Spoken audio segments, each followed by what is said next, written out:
Welcome into the latest edition of ESPN FC. I'm Dan Thomas, joined by Frank Leboeuf here in the studio. Well, the party moved from Munich to Paris over the last 24 hours as hundreds of thousands of fans lined the streets of the French capital to celebrate their first Champions League title.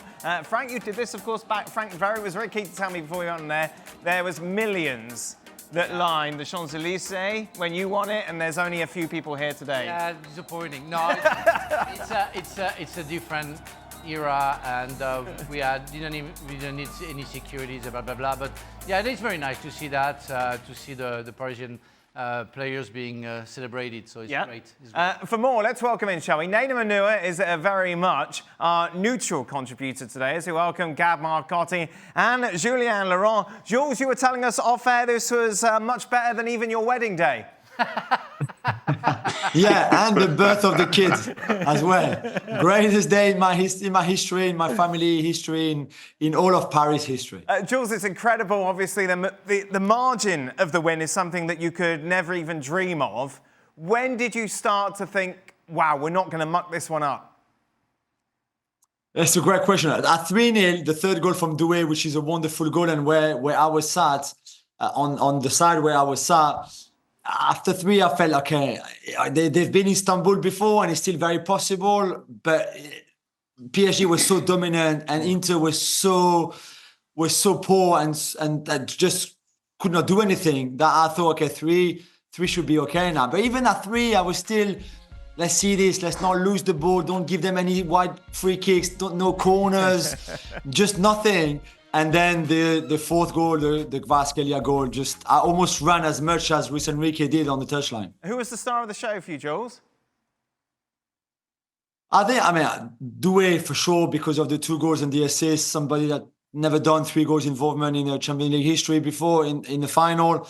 And then to do it at 19, he turns 20 on Tuesday. So to do it, for him to be that good, after not knowing anything about the Champions League 9 months ago and never been playing it before, I think it's exceptional. I love what Dembele did for the team. I know there's 2 assists and one that led to a deflected shot. The one for Kvaratskhelia is beautiful, but at the time of the game where Inter were already in the dressing room and on the plane to Milan, but still they count those 2 assists. I just love the way Dembele pressed and what a leader he was and what he was a guide to follow by the rest of the team, triggering everything. I love Vitinha, who was unplayable, but if you let Vitinha play, he will be unplayable. I love Marquinhos and Pacho. I just love Hakimi too. I love all of them. Yeah, but if we were to pick, I know one, I guess, Doué for everything he did in those 66 minutes that he played. I will go to Gab because I want to talk about Inter in a moment. But just overall, Nedum, how impressed were you with the manner in which PSG won that final? Yeah, it was amazing to see, to be honest, because I think many of us, we sort of saw this storyline in terms of how good PSG have been in the second half of the Champions League campaign. We thought, well, it's a very experienced Inter side, and from a matchup standpoint, maybe Inter could muck it out and find a way to win 1-0, for example. We just would never have expected it from Inter Milan on a stage this big to be so comprehensively beaten in basically every aspect, from the way that PSG were going man-to-man in their defending at times, to the aggressive press, as Jules has mentioned, from the likes of Dembele, but then to the quality they had. It's 5-0 and it could have been more. Yeah. It's a hugely impressive moment for PSG, but in reality, Inter on the day, they firstly didn't turn up, and secondly, Paris Saint-Germain made sure there was no fight back either. So it's a great performance. Let's welcome Gab Marcotti to the show. We've seen some epic rants from Gab, of course, over the years on the show and the Gab and Jules podcast. I've been waiting to ask you this question, Gab, for about 24 hours. Where'd it go wrong? Oh, and you have to describe probably the second darkest day in the history of Inter after May 5th, and we don't need to dwell on that. Inter fans know what I'm talking about. So they ran into a team that was just a lot better, and I could tell you that Inter were tired, and that Inzaghi got his substitutions wrong, and so on, and that he didn't have a plan. But he did have a plan. Everybody has a plan until they get punched in the face, to paraphrase Mike Tyson. And what's ironic is those 2 goals. You can see 2 goals in the first 20 minutes when your plan is to go and absorb pressure. Knowing that Paris Saint-Germain starts so fast, we saw them do it against Arsenal, and you can see 2 goals. What I find ironic is you can see those 2 goals precisely by making mistakes at what you're supposed to be good at, right? Because we all said, oh, it's youth and freshness against experience and, been there, done that on the part of Inter. Well, both those goals, the misreading of the run of Doué off the Vitinha pass for the first goal, Barella deciding that, well, my experience tells me that Pacho's not going to get to this ball, which then leads directly to the counterattack, which made it 2-0. You put those two things in there and you see that even your experience, even your decision making, just isn't going for you on the night. At 2-0 down, there was no way they were going to come back into it. And credit to Paris Saint-Germain. Well, we did see a very experienced team out there that was very well positioned on the pitch and made it look easy. And it wasn't Inter. It was the second youngest team by weighted minutes in Europe's Big Five leagues. And that is Paris Saint-Germain, and that is absolutely remarkable. So how much do you point to the fact that, obviously, we were talking going into the final, Inter had all the experience. When does that experience turn into too old, Gab? I don't think it's a question of too old. I mean, would it have been better if they could have run more? Sure. But, in the end, you look at those running numbers, Inter ran more than Paris Saint-Germain in this game. Now, they probably ran slower at times, sure, but I don't think that was the issue.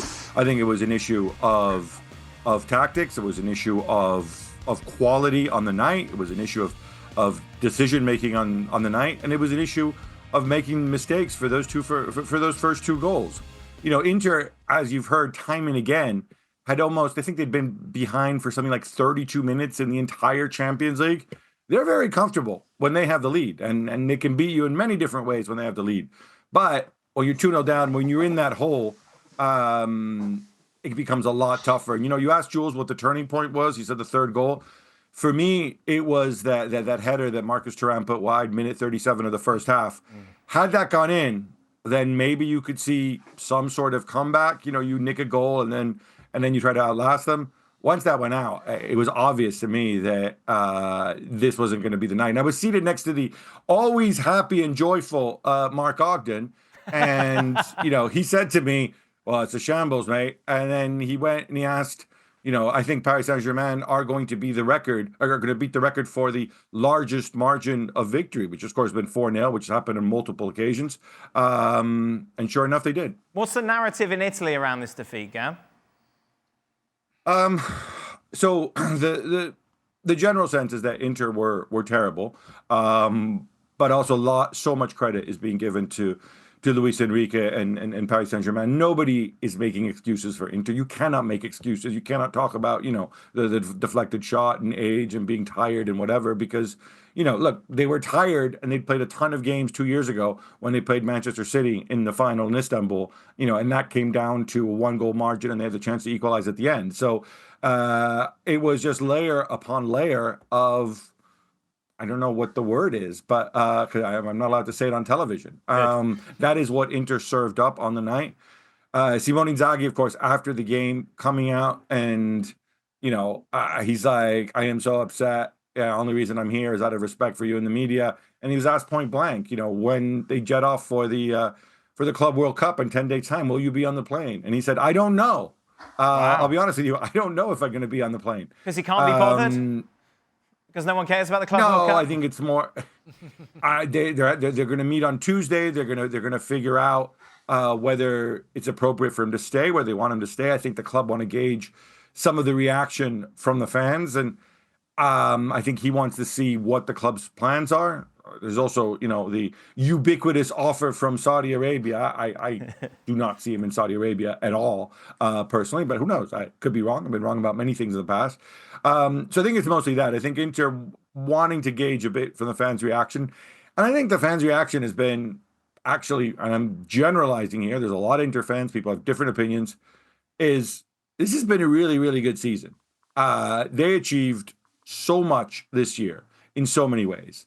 The last game of the season was an absolute car crash. And obviously, yes, they lost the Super Cup and they lost Serie A on the last day of the season and they were knocked out of the Coppa Italia semifinals. But overall, what they achieved this season, I think, was special given the circumstances, given the hardships. And that shouldn't be wiped away because of one game when you ran into an opponent who did not set a foot wrong all night and were just simply far superior. But as you say, Gab, in theory, we could be talking about a quadruple winning side. Where did it go wrong in the final weeks of the season? I think it's a combination of factors. Look, in the end, since we all love talking about margins and what might have been, I will go there. Second to last day of the Serie A season, Inter against Lazio. If Jan Bisek doesn't jump, he doesn't give away that penalty. If Marko Arnautovic doesn't go and have a brain freeze, then Inter score, and we're not having this conversation because they are, at least they became Serie A champions, which obviously was their goal. I think that's the reality of the situation. Games, that game, they lost to Serie A on really fine margins. They did not lose the Champions League final on fine margins. And for me personally, it would be a serious blow and a serious loss to the club if Simone Inzaghi were to move on. What's that like, Frank? Like, you must have, of all the highs of your career, you've obviously had lows. Like, we'll talk about Nedum's and many lows in a moment. But, like, you look around, you're 2-0 down within 20 minutes, and you know it's only going to go south from there. Yeah. How do you cope with that? How do you deal with that? How do you try and combat that as a professional? The problem is there is your person, your brain, and the brain of the others. Right. And how you match your brain because you think that you can reverse the situation and you want to fight, but what the others are thinking. Some of them, maybe half of them, would say it's over, it's already over. And so you have to make sure that you stick to each other, you talk to each other, and maybe you have the chance. And Gab was talking about the Thuram's chance just before the halftime, and it would have changed. And I say that yesterday, it would have changed something in their head, and maybe on the Paris Saint-Germain players' head as well. But it's complicated.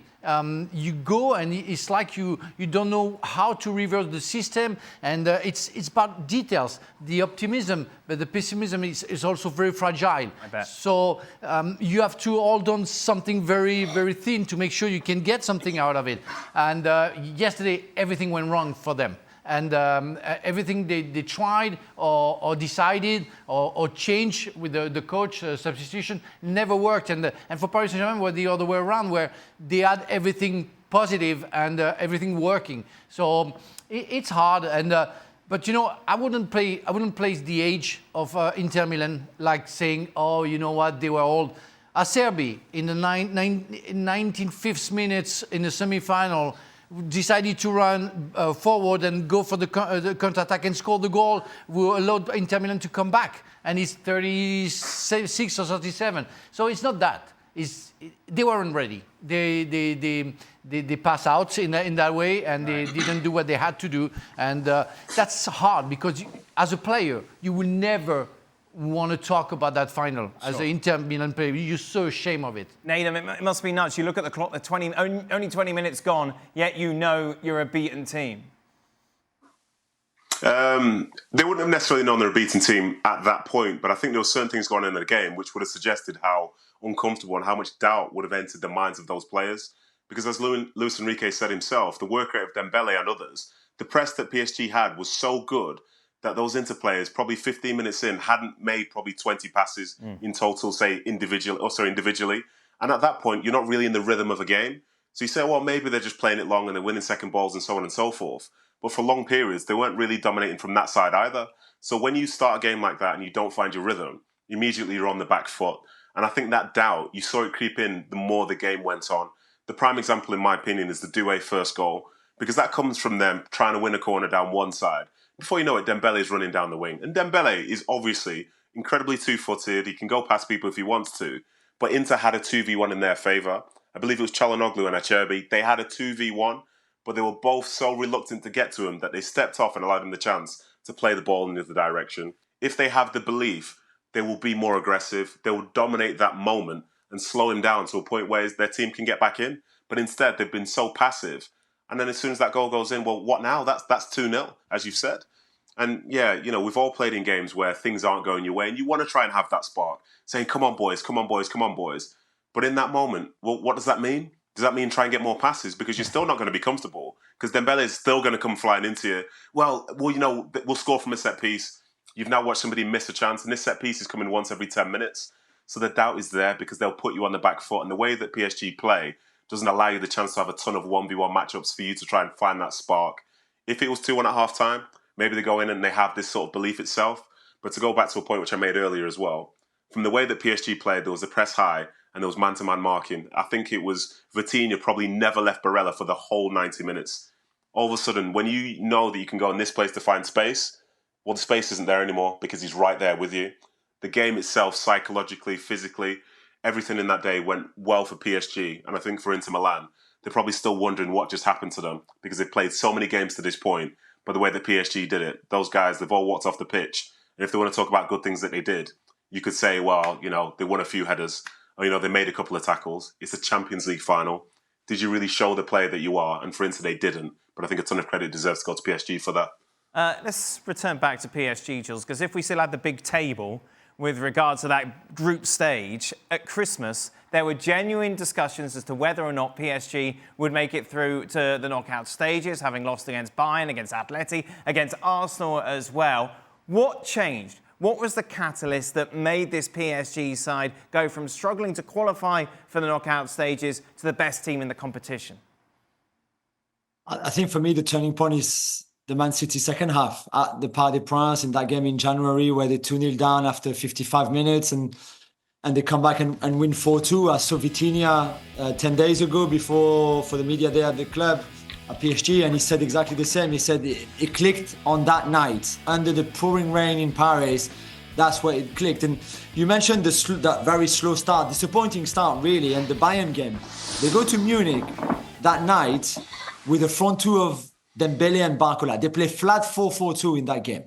And it's not me finding excuses on one. They lost that game. Bayern were better. Dembele got sent off just before the hour mark.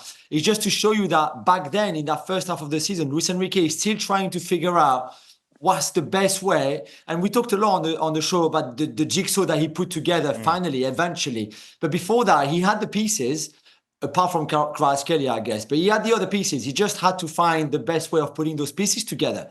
And that game against Bayern is a car crash in the sense that it's a flat 4-4-2. Zaire Emery plays in midfield. Barcola in the front two. It's just not working. Doué is nowhere near to be seen, nowhere near a starting position in that team that night.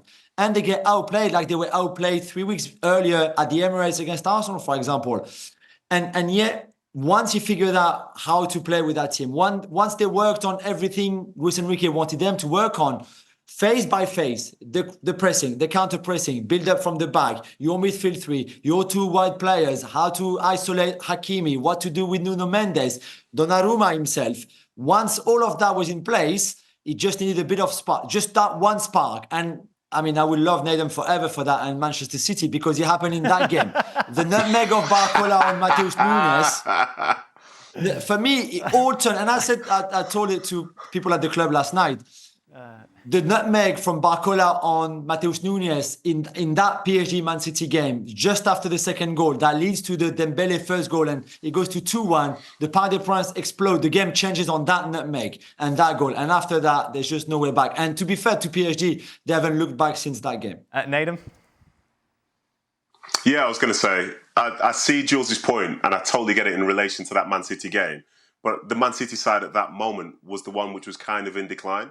It's not the one that sort of finished the season. But the moment I think matters most when I look at PSG this season was when they played against Liverpool at home. And by all accounts, they dominated. They deserved to win.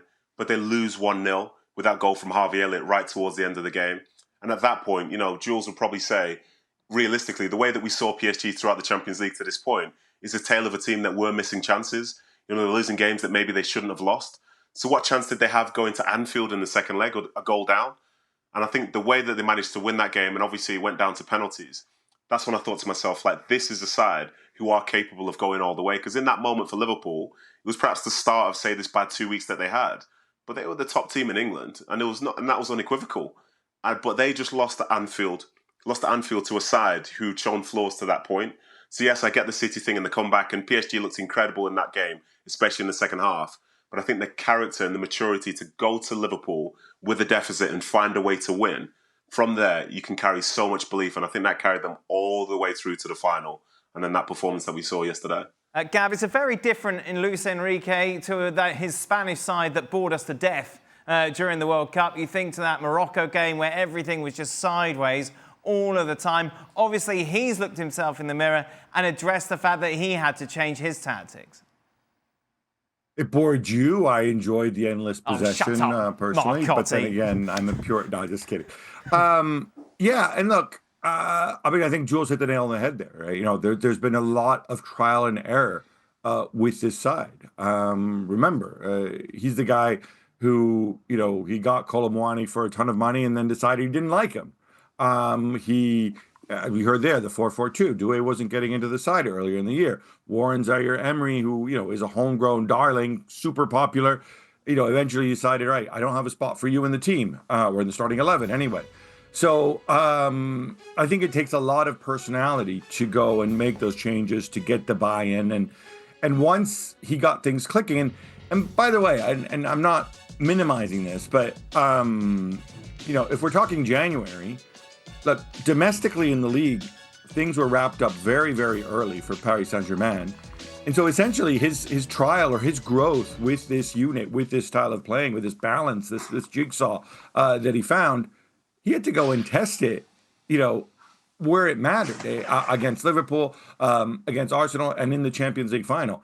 That says a lot about him. I've been on the record for this. I think the man is a genius. I think he's an extremely unusual person who's obviously had, I mean, he's been through a ton in terms of life experiences, but he is just so unlike almost any other top manager in terms of personality. And but he has this absolute gift of, once he gets buy-in, of riding it to great things. And you know what? He's the second manager in history to have won the treble with two different teams after Pep Guardiola. And while the first one was an impressive achievement, you know, I'm sure people will go and say, oh, but Messi.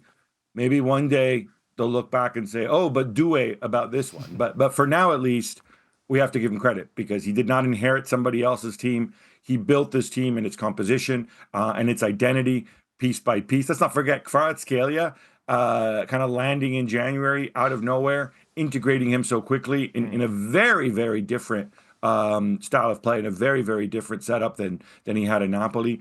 The work that he has put in the last 3-4 months has been close to flawless. Nedum, let's talk about the other manager, shall we, who's done a treble with two sides, and maybe his inability to adapt. Well, I mean, that feels like somewhat of a reach, Dan Thomas. How very dare you do that? Because I think when you say an inability to adapt, if you look at the last, say, 4 or 5 years for Man City, they have done things different ways through the years they've been successful. You know, you went through the era where you had a Sergio Aguero and you had two wingers, to them going with a false nine, to them adapting to having like a bigger nine like an Erling Haaland, to going 3 at the back, to John Stones stepping into midfield. So you could make a case that those little changes have made a difference. Yeah, but and I think for Enrique, the adaptations that he's had. Go on. Tell me. I agree with you on the first years, but today, this season was the season where he had to change at some point something, and he didn't. And we were waiting for that. We were waiting for like a Luis Enrique system change. He didn't. I'm sorry. He was stubborn, and he kept his system. Well, you cannot say that. You cannot say no. We saw it. No, I can. It didn't work. Well, if you try very slowly and in a small amount. Okay, the reason I say no isn't because I say fully disagree with what you're saying. The reason I say no is because some of the stuff which he was doing was in relation to how many players that he had unavailable. So there were certain players who were playing, like he finished the season with Mateus Nunes at right back, and for a long spell, Nico O'Reilly at left back. You're talking about 2 attacking midfielders, but those guys were thrust in at a point because no one else was available. I think if he has a full squad available, like most managers wish to have, then you can start to make those tactical tweaks. You know, that's why John Stones, for example, went into midfield. That's why other people went into different positions. And I understand what you're saying. I'm going to cut you off again. I'm sorry, but you're saying that, in fact, if he had everybody at his disposal, he would have changed his football and played more vertical? No, he would have played the same tiki-taka that he used to play, and it never worked anymore. Listen, Frank. Listen. You can say it never worked anymore. But in reality, when you look back at that period in the season for City, there are tons of reasons as to why things went wrong. But one of them was the fact that they were in an injury crisis like other teams have been. And in that point, they did struggle. I think that in reality, you'll know the exact Man City when they have a full squad available and they're still struggling. That's when there's no pop whatsoever. But for the way that they can adapt, like you probably didn't know this because not many people do. But in those last 20 games of the season, 4 months in the Premier League, City got the most points. That slid under the radar. So surely he adapted something and they found something. Because in that middle third of the season, they were nowhere to be seen, losing 6 games in a row. And I know you don't like that style of football. Tons of people don't. But you're still also talking about one of the teams where consistently year in, year out, they're in the top 2 for goals scored every single season. So clearly there is some sort of end product there. Whether you like the journey or not, it does tend to finish with a lot of goals. The question that we have had sent in more than any other, Jules, can you guess what it is? No. It is about Kylian Mbappe.